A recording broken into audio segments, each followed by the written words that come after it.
This video is going to cover some of the interface enhancements and general enhancements inside of GibbsCAM 13. Let's go ahead and jump right in. One of the things I like the most is when we go to open, we now have at the bottom the all files option. So you can see that we have all of our GibbsCAM and any other files in that folder that are available to us to open.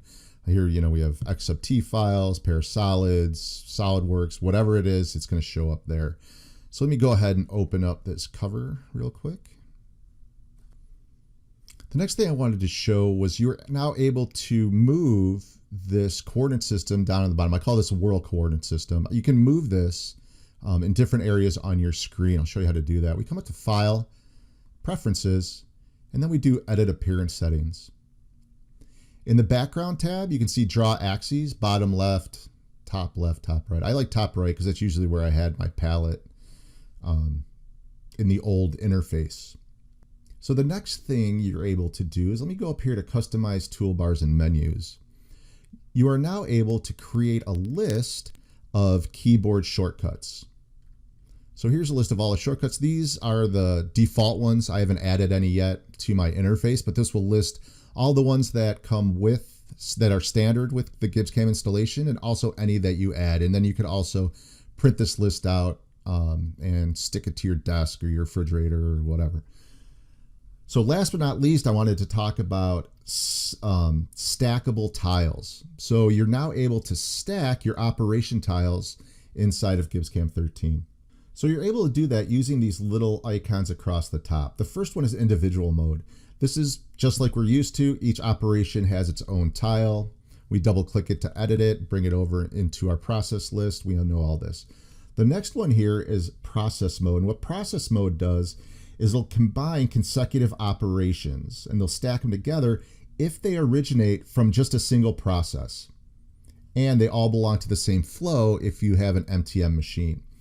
We have our roughing ops 1 through 33. And then you can see our finish ops 34 through 81. And then our drilling operations. The next one over is our process list mode.